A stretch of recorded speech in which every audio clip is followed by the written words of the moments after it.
వెలుతురు కిరణం మరి దీపం ఎక్స్ ఎంపీపీ సుదర్శన్ రెడ్డి గారు, లేఖలపల్లి రవీందర్ రెడ్డి గారు, రామరెడ్డి అడ్వకేట్ గారు, ఆర్పీడి యాదవ్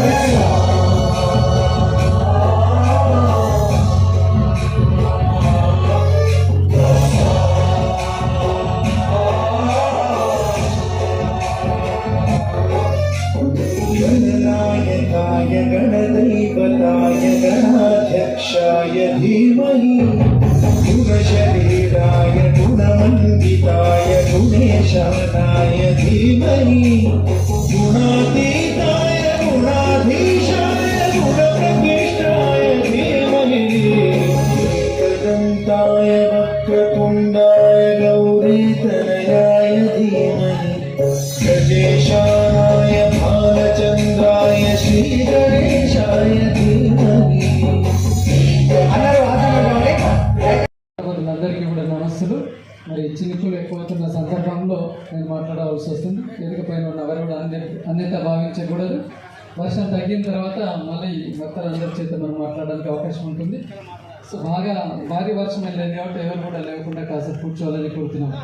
మరి ముఖ్యంగా ముందుగా ఈరోజు నేను సక్సెస్ చేసిన యువకులకు అందరికీ నేను కృతజ్ఞతాభివందనలు తెలియజేస్తున్నాను. సుమారుగా ఒక 1000 బైక్స్ కరీంనగర్ నలుమూలల చాలా అద్భుతమైన ర్యాలీని మరి ఎక్కడెక్కడి నుంచో స్వచ్ఛందంగా రావడం జరిగింది. వారికి ధన్యవాదాలు.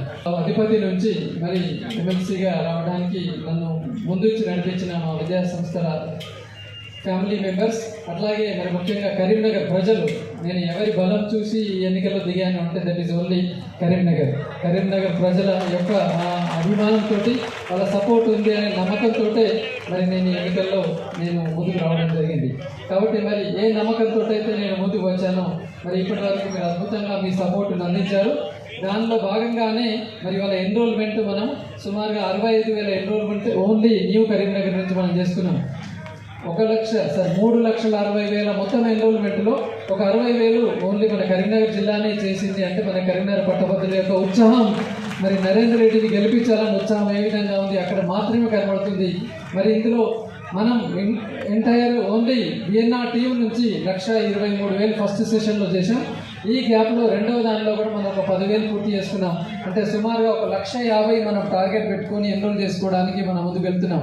ఇవాళ మనం ఒక కరీంనగరే కాదు, మొత్తం 42 అసెంబ్లీ కాన్స్టిట్యుయెన్సీ నేను చుట్టుముట్టి వచ్చాను ఈ 90 రోజుల్లో. ప్రతి మూలన కూడా, ఎందుకంటే కరీంనగర్ ఎలా అయినా నా ప్రజలే, నా పేరెంట్స్, నా విద్యార్థులు, నా శ్రేయోభిలాషులే కాబట్టి కరీంనగర్ను వదిలి నేను ఇన్ని 90 రోజుల్లో మొత్తం చుట్టుముట్టి వచ్చాను. ఎన్నో విషయాలను మరి అవగాహన చేసుకొని రావడం జరిగింది. మరి చివరిగా ఇప్పుడు కరీంనగర్లో ఒక భారీ సభ ఏర్పాటు చేసి మరి నేను అక్కడ నేర్చుకున్నది ఏంటి, హామీ ఇచ్చింది ఏంటి, తర్వాత అసలు పట్టభద్రుల సమస్యలు ఏంటి, ఒకసారి ఒక గ్యాప్లో ఇంకా మనకు 3 నెలల సమయం ఎన్నికలు ఉన్నా ఒకసారి మనం రివోక్ చేసుకోవడానికి అవకాశం ఉంటుందని ఈరోజు మనం అందరినీ గ్యాదర్ చేయడం జరిగింది. మరి వాళ్ళ వెళ్తున్నప్పుడు ఎన్నో విషయాలు మనం గమనించడం జరిగింది. మరి ముఖ్యంగా మరి ప్రైవేట్ యాజమాన్యాలు వేదిక పైన ఉన్నారు. మరి రీఎంబర్స్మెంట్ గురించి మరి చాలా ఇబ్బంది పడుతూ మరి కోట్ల కొద్ది రూపాయల అప్పులు పే చేస్తూ, జీతాలు పే చేస్తున్న యాజమాన్యాలను చూస్తే మరి నిజానికి తప్పకుండా వారికి ఒక పెద్దన్నగా ఉండాలని చెప్పేసి కోరుకుంటూ తక్షణమే మరి ఒక 50% బకాయిల విడుదలకు నేను కృషి చేయడం, రాబోయే రోజుల్లో ప్రతి 3 నెలలకు ఒకసారి మరి బకాయిలు వచ్చే విధంగా తప్పకుండా నేను కృషి చేస్తానని వారికి హామీ ఇస్తున్నాను. మరి అంతేకాకుండా జూనియర్ కళాశాల ఆర్టీఎఫ్ పెంపు కూడా మరి గత 20 సంవత్సరాల నుంచి మనం పోరాడుతున్నాం. ఆర్టీఎఫ్ 1700, 1900 మాత్రమే ఉంది. జూనియర్ కళాశాల ఆర్టీఎఫ్ పెంచాలని నేను కూడా ఒక డిమాండ్ నేను పలు జూనియర్ కళాశాల వెళ్ళినప్పుడు తెలియడం జరిగింది.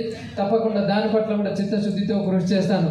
మరి వాళ్ళ గవర్నమెంట్ ఎంప్లాయీ చూసుకుంటే 5 డిఏ పెండింగ్లో, 1 డిఏ మొన్న రావడం జరిగింది. ఇంకా 4 డిఏ పెండింగ్లు, తప్పకుండా దానికి నేను కృషి చేస్తాను. మరి వాళ్ళ 317 జీవోతో చాలామంది ఇబ్బంది పడుతున్నారు.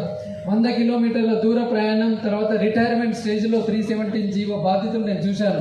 మరి తప్పకుండా వారికి అండగా ఉంటూ వితిన్ ద డిస్ట్రిక్ట్ వారికి ట్రాన్స్ఫర్స్ కలిపే విధంగా ఇంటర్నల్ ట్రాన్స్ఫర్స్ చేస్తూ మరి ఆ 317 జీవో బాధితులకు కూడా నేను అండగా ఉంటానని చెప్పేసి హామీ ఇస్తున్నాను.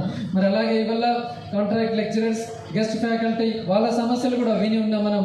వాళ్ళకి 010 స్కేల్ లేదని, తర్వాత మినిమం టైం స్కేల్ ఉండాలని, తర్వాత హెల్త్ కార్డ్స్ రావాలని కూడా వాళ్ళు చెప్తున్నారు.